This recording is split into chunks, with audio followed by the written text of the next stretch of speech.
Hi YouTube, welcome back to my channel. So I am on my second week of my program. I am going to show you all my books. They officially came in today. So I'm going to show you all my books. I'm going to show you my schedule. I'm kind of just going to take you throughout the whole first week of my RT program. And I'm going to tell you about what we're doing this week as well. So stay tuned and get ready for an informative video about the program.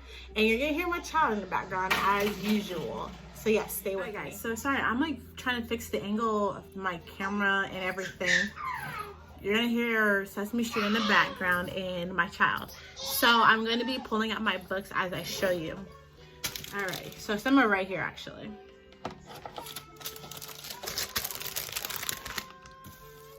Alrighty, so the first book that we have is Egan's Fundamental of Respiratory Care. This is the full book.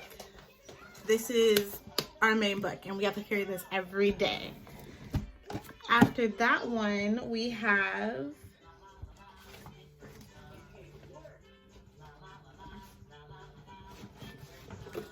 Egan's workbook. So it's the same thing as this. This is just where our homework is going to be out of.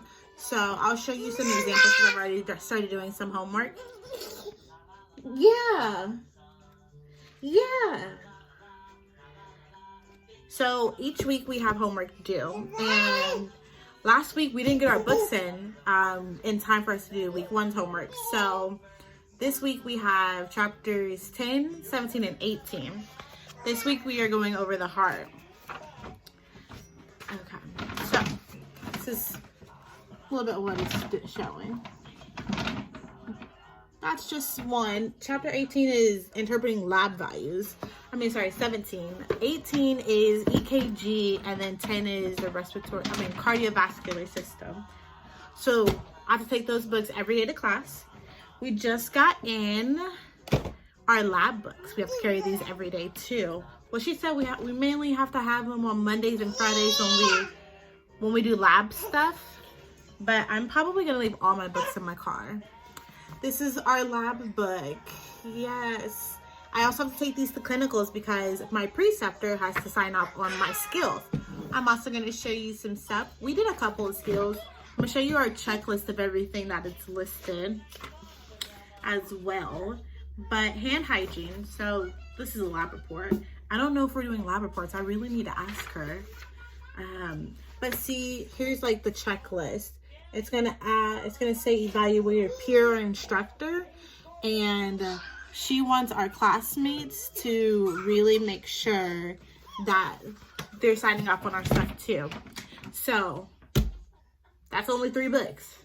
My next one is CARC. This beautiful book. This is, she said, when something doesn't make sense in Egan, we're going to go over and read this book. So we're doing EKGs right now, and she told us there's a chapter of EKG. Let's see. She said definitely to measure that. If I get up and leave, it's because my child is into something, like right now. So I have to watch him constantly. He's at that age where he gets into everything. But this is CARC. This is another book. Alrighty, our next book is going to be, we call it SILS. Give me 1 second. Okay, he's fine. SILS. Here it is. This is basically the book that's going to get us ready for boards. And she said, so a couple years ago, the biggest thing was SARS. So that's what the questions have to do with SARS. We went over the book today. We did chapter 2, patient assessment. She says as we get along, chapter 1, we can do more. And there's questions at the end, and we went over the questions. But that is what this is, and we'll go through it throughout. Give me 1 second. Alrighty, sorry. So, in this term, we are going to get our BLS certification. So, we have our BLS book, along with this beautiful thing that's in it as well. This is everything that it looks like. And so here's our BLS book. Woo! Yay! One more book. It's a lot of books.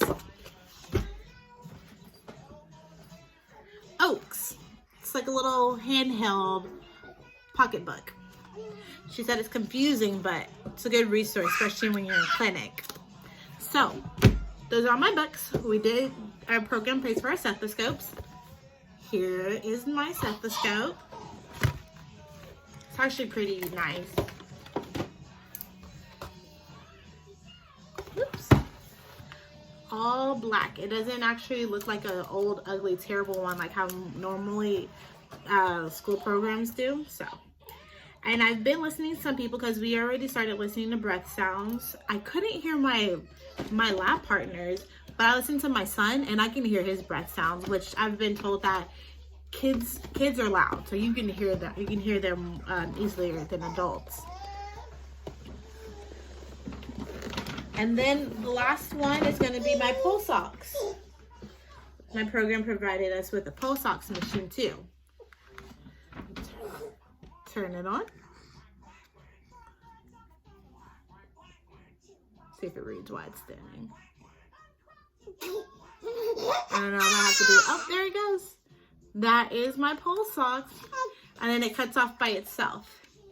They're like, make sure you write your name on it or it gets taken away. So those are my books, guys. And we have so much work to do. So I'm going to pull out my handout that I'm going to show you guys. Alrighty. This is basically a breakdown each week what we're doing. Alrighty, so right now this is called 210 Fundamentals of Respiratory Therapy. And on here you're going to see that it has our reading assignments for each book and then workbook assignments that we have to do. And then it's going to have quizzes and exams. We do have weekly quizzes and exams. So we have a quiz on Wednesday and a test on Friday. And then we have to do flashcards, and it gives us medications that she wants us to know. This is each week. Each week it's something. And then in one of those weeks, we're also going to do our BLS, and we have to take the test for that to make sure that we pass as well.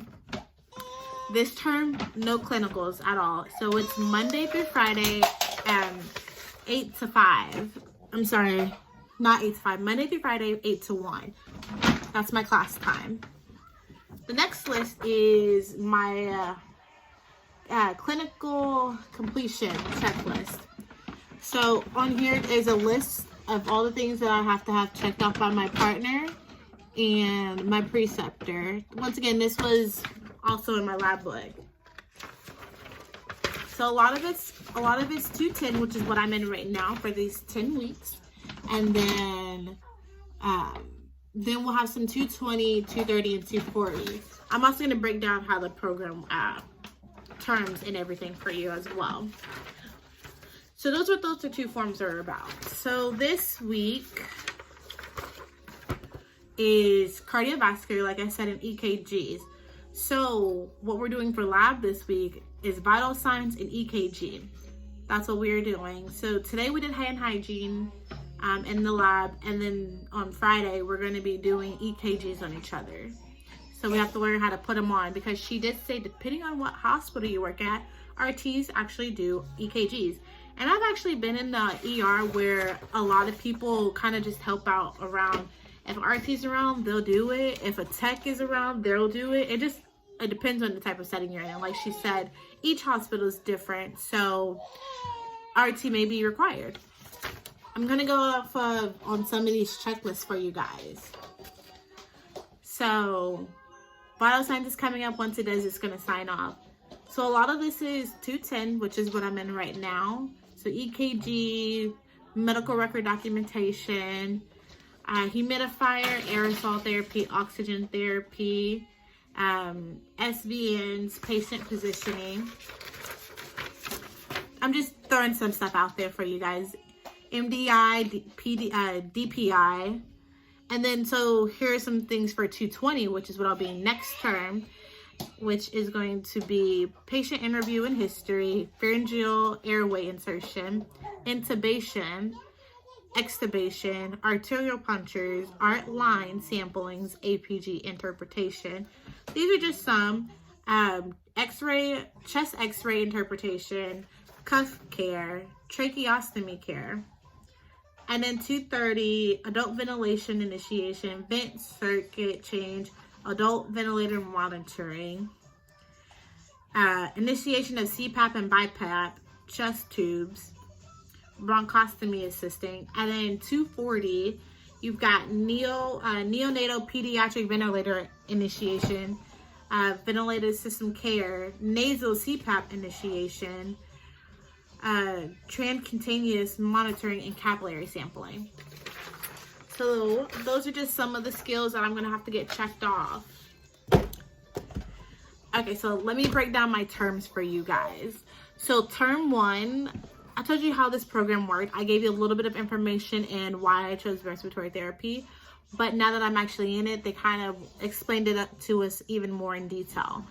So with Concord, you'd have to do your prereqs, which is the first two terms. Sorry, excuse me one minute. Stop. This is not yours. Leave it alone. So which is the first 2 terms. And each term is 10 weeks long, so about 2.5 months. And then term 3, which is what I'm in now, is fundamentals to respiratory therapy, which is called 210. After these 10 weeks, you go to 220. I don't know the topic. Each term is different. And then 230, 240, and 250, which is your senior level stuff. So 210 is classwork, basically. Excuse me.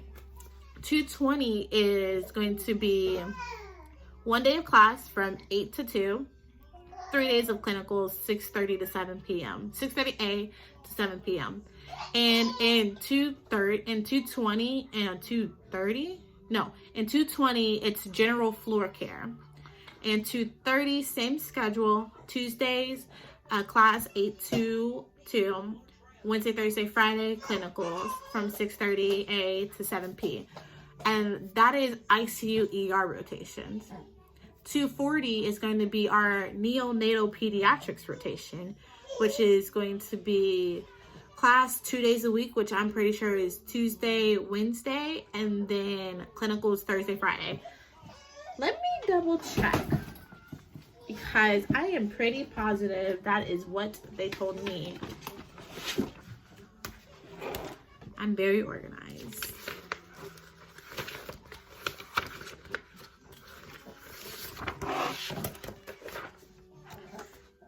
Okay, yes. Okay, so sorry, I said it wrong.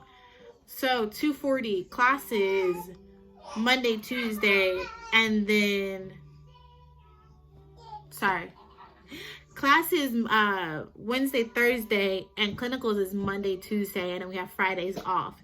Once again, class will be from 8 to 2, I believe.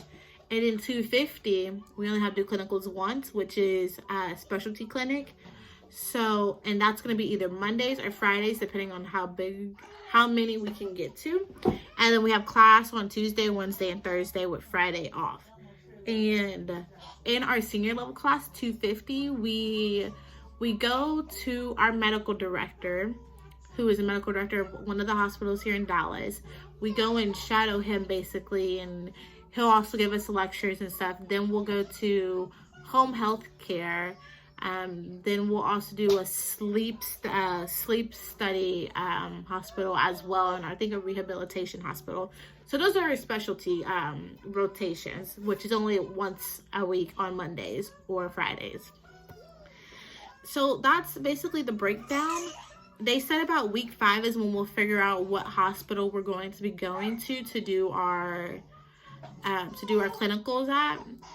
So we can kind of, so the previous term, like 230 right now, can like give us feedback on what hospitals you go to.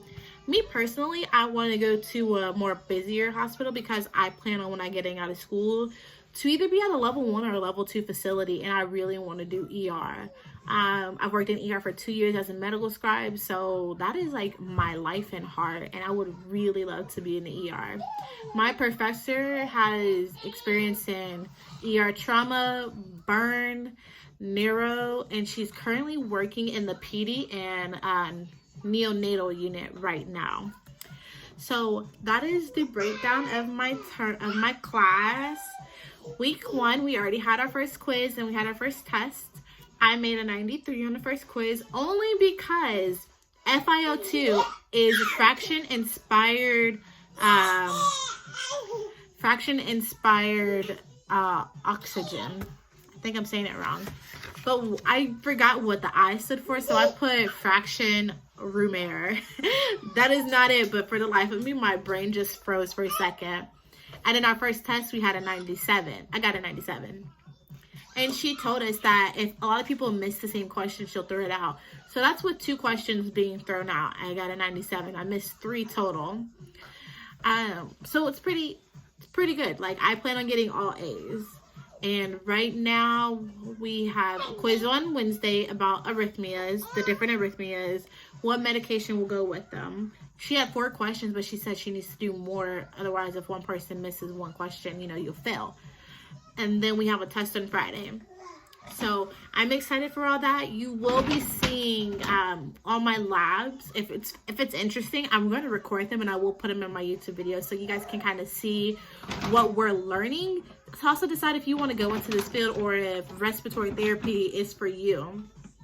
So I'm going to show you that. I'm really going to try to take you through the programs with me now. I cannot record at clinicals. I will do my best that I can. I can't give patient information either, guys. Everybody knows HIPAA.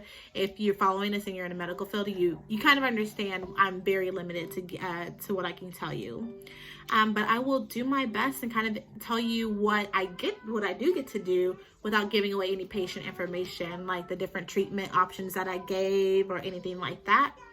One thing that's important that I did forget to mention is that I did say we get our BLS this term, and 220 we get our ACLS and our PALS. So the school pays for all that. And then whenever it comes close to taking our boards, our school also pays for that as well. I'm all like, they should. I pay a lot of money for this program, and I already have my bachelor's, so it's a lot. I got a lot of loans I got to pay back, but I mean, it's worth it in the end. If you guys have any other questions about the program I'm in or about anything regarding like curriculum, or if you want to see more in depth of the books and competency checklists or my schedule, comment below and let me know, because I don't know everything that you guys want to see, and I try not to make my videos too long so you don't get bored of hearing me talk all the time.